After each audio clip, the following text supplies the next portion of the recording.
ഇതിൽ കലാ സാംസ്കാരിക ഈ ഒരു പ്രോഗ്രാമിൻ്റെ ബഹുമാന്യായ അധ്യക്ഷൻ,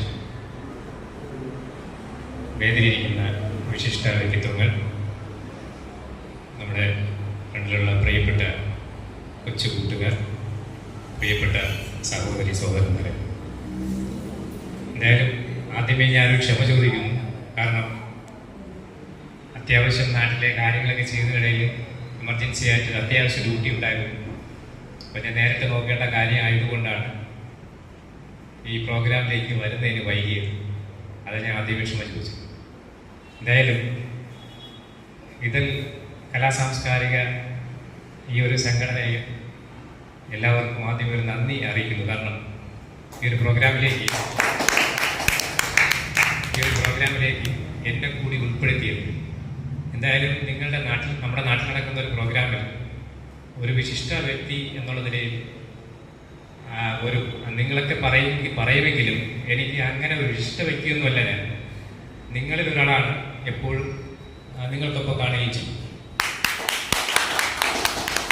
നമ്മുടെ നാട്ടിലെ പ്രധാനപ്പെട്ട എന്ത് നല്ല നേരായ കാര്യങ്ങളായിരുന്നാലും ശരി, തോളോട് തോൾ ചേർന്ന് എല്ലാ കാര്യത്തിലും കൂടെ ഉണ്ടാവും എന്നുള്ളതാണ് ഞാൻ ഇവിടെ വന്നതിന് ശേഷം എൻ്റെ നാട്ടിലുള്ള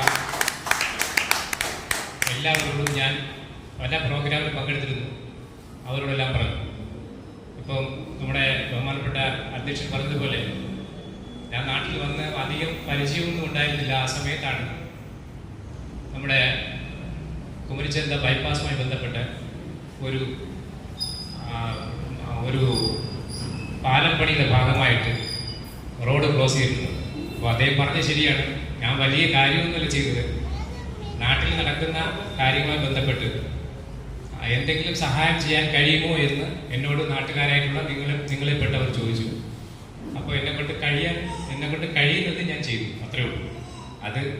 അത് കാരണമായിട്ട് നാട്ടുകാർക്ക് ഇതിന് പ്രയോജനം ഉണ്ടാവട്ടെ, അല്ലെങ്കിൽ ഉണ്ടായി എന്ന് ഞാൻ വിശ്വസിക്കുകയും ചെയ്തു. ഇവിടെ നിങ്ങൾക്ക് എല്ലാവർക്കും അറിയാം, ഞാനിവിടെ വന്നിട്ട് ഏകദേശം 1 മാസമേ ആവുന്നുള്ളൂ. സ്റ്റേഷനിൽ വന്നിട്ട് 1 മാസമേ ആവുന്നുള്ളൂ. ഞാൻ കൂടുതലും ജോലി ചെയ്തിട്ടുള്ളത് തിരുവനന്തപുരം ജില്ലയിൽ തന്നെയാണ്. എൻ്റെ നാട് ഇവിടെ നിന്ന് ഒരു 30 കിലോമീറ്റർ ദൂരെ വെഞ്ഞാറമൂട് എന്ന സ്ഥലമാണ്. വെഞ്ഞാറമൂട് അടുത്ത കാലത്ത് പ്രശസ്തമായത് നിങ്ങൾക്കറിയാം. 5 പേരെ തലക്കടിച്ച് കൊന്ന ഒരു നാടെന്നുള്ള ഒരു പേരുണ്ട്. പക്ഷേ അതെന്തെങ്കിലും ആവട്ടെ,